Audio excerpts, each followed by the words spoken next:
Step out of the vehicle, now! The voice tore through the air like a blade slashing fabric cold dry, leaving no room for doubt. Caleb Vance opened his eyes. He wasn't startled. He wasn't confused. Just a deep, heavy exhaustion rising from his gaze, a weariness so familiar it hurt. Inside the Aethelred Wraith, everything remained untouched, like a sealed chapel. Alcantara leather seats wrapped around his back like a second skin. The scent of aged ebony wood blended with fine hand-stitched leather, a fragrance you couldn't find in any store, only in something custom-built for its maker. The electric engine was so silent that Caleb could hear his own heartbeat, each thump deliberate, as if life itself was hesitating before leaving this world he had designed. This wasn't just a car. It was sacred ground, a space he crafted to preserve his identity in a world constantly trying to rewrite it. Until the red and blue patrol lights began to flash outside, each beam sliced through the darkness like neon blades reflecting off the glossy black paint of the Wraith, forming phantom bruises along the car's body. The world didn't need to touch him. It was already tainting him. A shadow approached.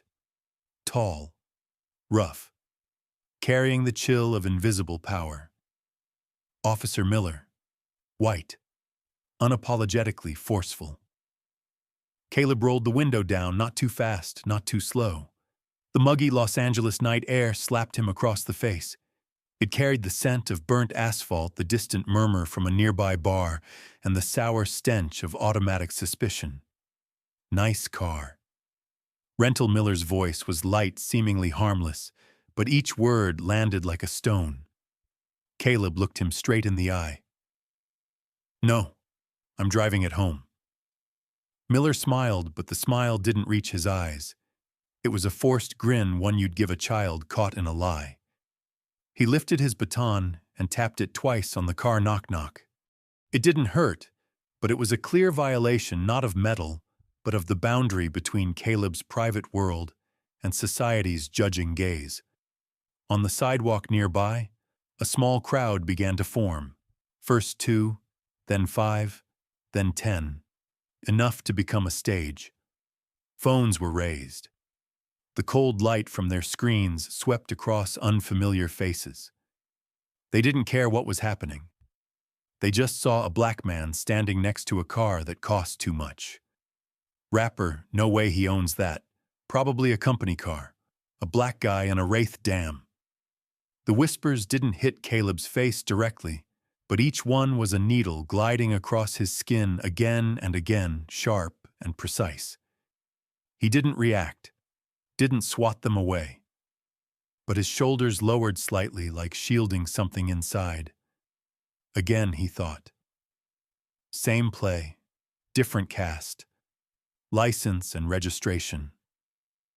Miller extended his hand. "No please, no wait." Caleb opened the glove compartment next to the driver's seat. Every move was careful, like handling a sacred artifact. Inside was an espresso-colored leather folder with hand-stitched seams and an embossed Aethelred logo. Everything inside was arranged with the precision of a showroom model. These weren't just car papers. They were a summary of his life, his achievements, his discipline, the value he had built to be here. Miller snatched it from him. No close look. Just a glance like he was scanning trash. "Non-compliant suspect," he said loudly enough for the crowd. "Possible forged documents. Requesting backup." Before Caleb could say a word, his arm was yanked behind his back. A cold, metallic sound cut through the night. Click.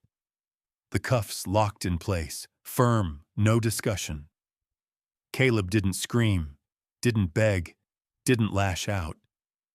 Just a slow emptiness appeared on his face, as if a wall inside him had just been erased by the same prejudice he always knew he couldn't outrun. A middle-aged woman raised her phone and began live streaming. Comments poured in beneath the screen. A young boy walked past laughing when a star filter popped onto Caleb's face in the TikTok video. An old man shook his head not at the incident, but at the city.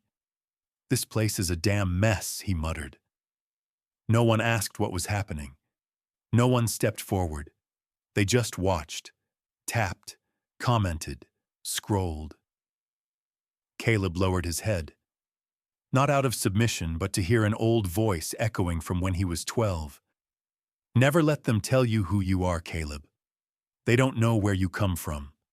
His mother's voice in a cramped Detroit kitchen, tired but firm. He thought he had outrun that shadow, but the cage had always been there, not made of steel, made of whispers. Caleb was slammed face down onto the hood. His body bounced slightly as his chest hit the cold carbon surface. A dull thud rang out into the thick air, not loud, but loud enough for the entire street to hear. The hood had once been forged in a clean room by engineers wearing white gloves. Today, it became the altar of punishment for the man who created it. Wind swept in from the boulevard carrying the burnt scent of asphalt cigarette smoke from the corner and the suffocating taste of public humiliation.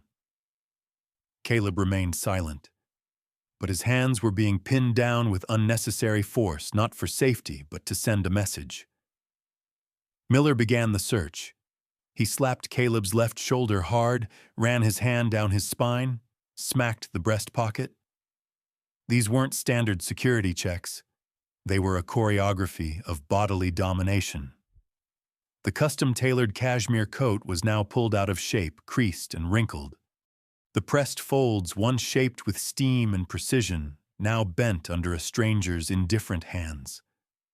The crowd kept growing. Each touch by the officer was magnified across dozens of live streams.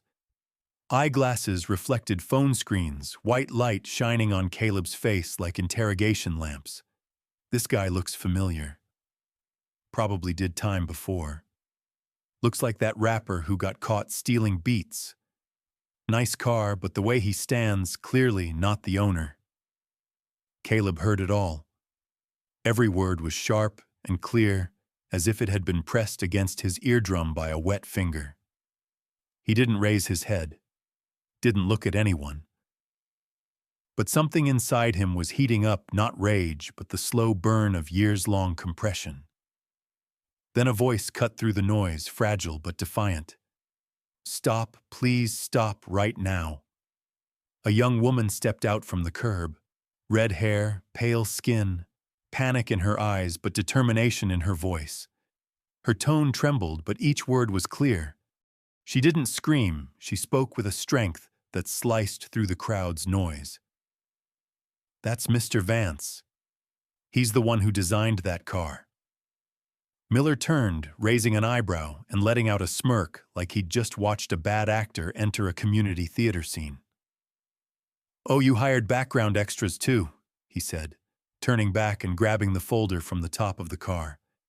He didn't bother opening it, didn't bother checking. He threw it to the ground. The folder flipped and tumbled across the sidewalk, bursting open between people's feet. The vehicle registration paper, stamped with the Aethelred logo, rolled with the wind and landed in a shallow roadside puddle. The ink began to blur. Letters faded like memories being erased. Another sheet, the design patent, got caught beneath the patrol car, smudged with mud, the corner slightly torn. Chloe froze. She couldn't speak. Her eyes followed each page like she was watching honor being shredded into pieces. Caleb didn't move, but his gaze had changed. It was no longer the look of someone enduring. It was the look of a man watching the most valuable thing he'd ever built, not just in material, but in intellect, labor, and soul being trampled like scrap. Miller wasn't done. He turned to the car, and as if to cement his authority, he lifted his leg and kicked the left door. The screech of scratched metal rang out sharp and piercing. A visible gash appeared on the carbon titanium surface, an alloy developed specifically for the Wraith line. About half a foot long, shallow but enough to fracture perfection. Miller let out a dry laugh, unaware that that kick had just crossed the final line. I don't care who you are. This vehicle is being impounded. Caleb slowly raised his head. The look in his eyes no longer belonged to a man in handcuffs. It belonged to the one who built the empire. The man who knew every bolt, every wire, every layer of paint on that car better than any engineer. The man who understood how to manage complex systems and precisely when to trigger a rebuild. No yelling, no threats. Just a single, simple sentence. That's enough. He rolled his shoulders, arching slightly despite his wrists still bound. A movement that was slow, non-threatening, but coldly precise. His left hand slid into the inner lining of his coat. No one knew what he was reaching for. A few people in the crowd held their breath. Someone tapped the slow-motion toggle on their recording app. Caleb pulled out a small matte black wallet with sunken silver trim. He didn't hand it to anyone. He simply opened it and pulled out a business card. It wasn't glossy. It wasn't flashy. Just a smooth, textured surface with platinum lettering pressed into the grain. No one said a word as he stepped forward, bent down, and placed the card gently on top of the car, right next to the scratch Miller had left. As if it wasn't just a business card, but a tombstone for a system that had just crossed the final boundary. The business card sat silently on the roof of the car, resting between the flashing red lights and the scratched paint. Its matte black surface, embossed silver letters unreflective, made it the one object that stopped everything in its tracks. No one touched it, but everyone looked. Miller stared down at it as if trying to decipher an ancient symbol. His hand froze, no longer gripping his holster. The heavy breaths from earlier now came staggered, as if even his lungs were searching for a reason to deny the truth unfolding before them. A young man in the crowd stepped closer, phone still recording. The glow of his screen lit up his face, and then froze. His voice burst out, almost shouting, "Holy shit! That's Caleb Vance, chairman of Aethelred. He made that car." The silence that followed wasn't ordinary. It was a vacuum where no one dared to breathe the same way again. Caleb remained still, hands cuffed behind his back, gaze unwavering, needing no further proof. He didn't have to raise his voice. The truth had begun speaking for him. A black, unmarked sedan pulled up quietly at the curb. The door opened and Eva Rostova stepped out, wearing a tension rarely seen on her face. The deputy mayor of Los Angeles didn't appear on street corners at 10 p.m. unless the city's high-level security system had been triggered. "Mr. Vance," she said, voice low and dry. "What the hell is going on here?" Caleb didn't turn to her immediately. He glanced at the business card still resting on the roof, then turned his head toward her. "I need to speak with Chief Brody. Speakerphone. Right now." Eva paused for a moment, visibly taken aback, but didn't argue. She pulled out her phone, dialed, turned on speaker, and placed it on the car's roof. The line rang several times.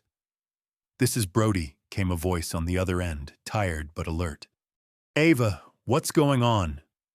Caleb cut in his tone, steady, unchanged. "Chief Brody, this is Caleb Vance."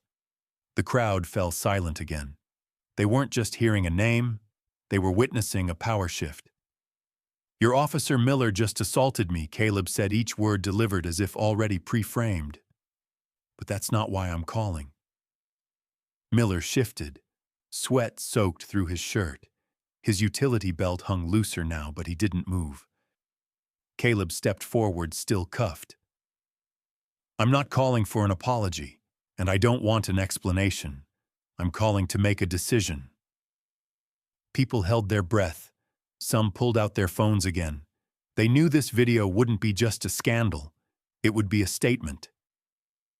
"First Officer Miller is to be suspended immediately. If you won't do it, I'll release the footage across every platform where I hold equity. And believe me, it won't stop in LA. Second, The $50 million contract for the electric patrol fleet with your department, effective immediately, it's frozen. Third, the full value of that contract will be redirected into the Vance Justice Initiative, an independent organization funding police oversight groups' legal aid for victims of racial profiling and public reporting on use of force data across the city. Brody's voice disappeared. Eva looked down at the screen. No one spoke. The first clap came from the far end of the crowd. Hesitant at first, then rippling outward like waves. One person, then three, then dozens all clapping. No one directed it, no one orchestrated it. It was simply the instinctive response to watching someone stand not just for themselves, but for a broken system in need of reckoning. Caleb turned. Chloe was still standing there, arms wrapped around the folder that had been thrown to the ground. The papers were stained, but not torn. She said nothing, just stood silently, tears falling her spine unbent like a rod that refused to break. Caleb walked towards her. Chloe, he said her name, gently, voice low but steady. She looked up. He met her eyes. No pity, no charity, only recognition. Courage, Caleb said, is the rarest blueprint. Monday, 9 a.m. You have a meeting with my director of R&D. Don't be late. He handed her a temporary staff badge. No one said a word. But everyone knew they had just witnessed the moment a girl stepped out of the crowd and into a different future. Caleb turned back to the car. A senior officer had opened the door for him. He got in and rolled the window down one last time. His eyes locked onto Miller, now visibly trembling. This isn't revenge, officer, he said, tone level. This is a software update. Then he paused just a beat before adding, and your system is obsolete. The door shut. The car glided away, silent as ever. But the aftershock remained, and it had already begun to seep into the city's foundations. The door of the Aethelred Wraith closed behind Caleb, casting a hush over the scene like a curtain dropping after the final act. But no one moved. The entire sidewalk stood frozen inside a moment still struggling to take shape. No more shouting.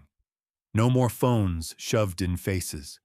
Only silence, heavy and hovering like steam after an earthquake. Inside the car, Caleb removed the cuffs. A slight twist of his wrist triggered a discreet release mechanism built into the lining of his coat, a compact, silent piece of tech originally designed for diplomats and top-level personnel. But he didn't look down. His eyes stayed locked forward on the scene outside where the aftermath was already beginning to reconfigure itself with each breath. Eva Rostova remained outside the car, phone in hand. Chief Brody's voice had just faded from the speaker, but the echo of that call still reverberated across the city. She glanced at Caleb through the partially lowered window. He wants to speak again, she said softly. Caleb didn't nod, didn't shake his head. He simply replied calm and clipped email him. Subject line contract status changed. Nobody needed. Eva hesitated, but a moment later she realized this wasn't a test. It was an administrative directive from a man who held no public office, but had just shifted the political wind. Almost simultaneously, Aethelred's encrypted internal server dispatched a classified message to its strategic command center, Project Phoenix. Activate. On the 42nd floor of Aethelred's headquarters, where the lights never went off, a team of legal advisors and data engineers filed into a meeting room. The main screen lit up with 3 command lines: permanently terminate the LAPD contract, activate Vance Justice Initiative, Phase 1, prepare to release citywide use of force data for the past 24 months. All signed CV. Back on the sidewalk, Miller now faced an event his baton couldn't suppress. A senior officer stepped forward, expressionless, voice neutral. He extended his hand and said, badge off. Access card. Weapon. Miller stood still. He didn't speak. Slowly, he unclipped his nameplate as if peeling off a piece of himself. When the metal plate engraved Miller dropped into his superior's palm, it didn't clang, but the sound echoed inward, striking everything he thought he understood about authority.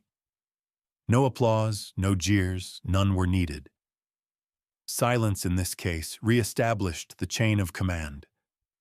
Caleb lowered the window slightly. Chloe was still standing among the crowd, holding the torn, weather-stained folder to her chest. She didn't say a word. She simply stood the last remaining witness to a trial that had never been formally scheduled. Caleb motioned her over. He handed her a silver ID card, temporary but bursting with potential. The Aethelred logo shimmered subtly beside an internal personnel code.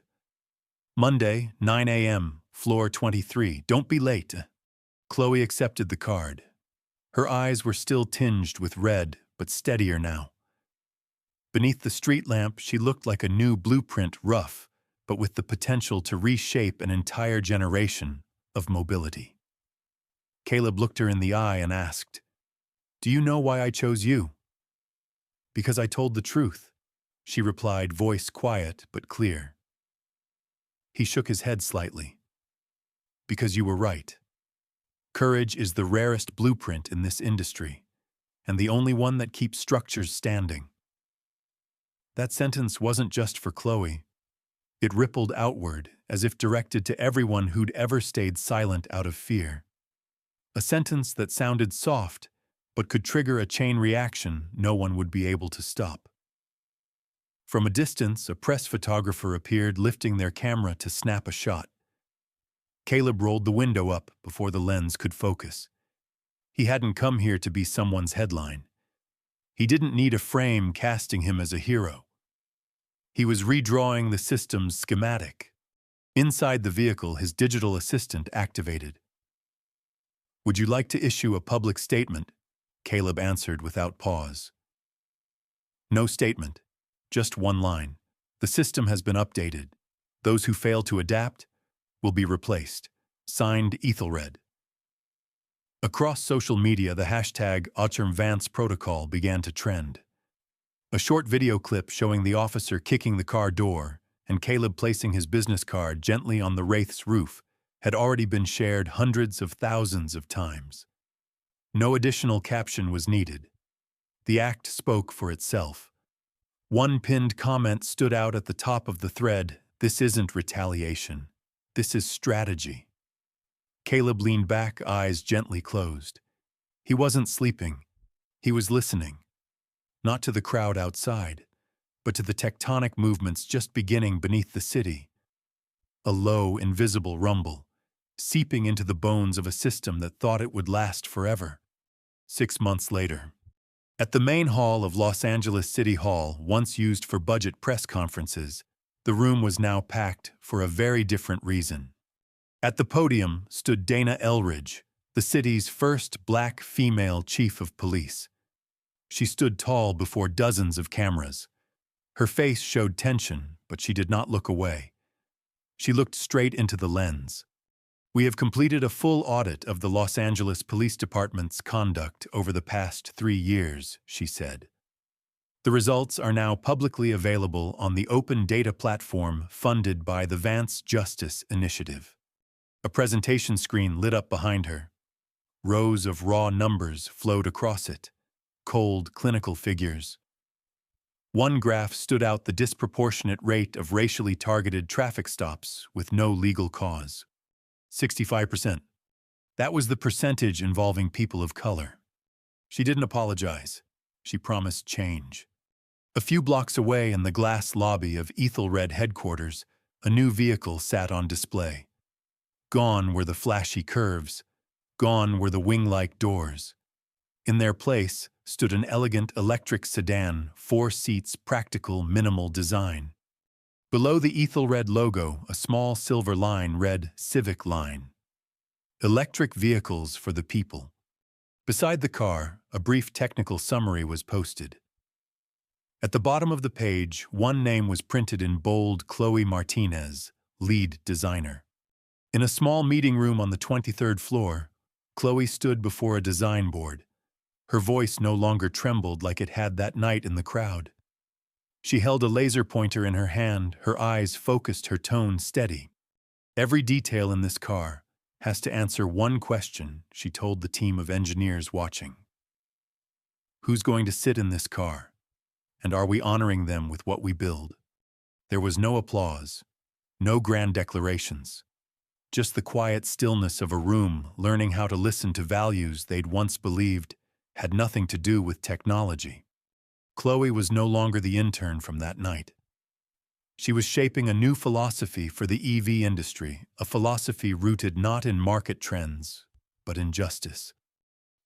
Further east, at a small community center in Detroit, Caleb sat on the floor with a group of teenagers.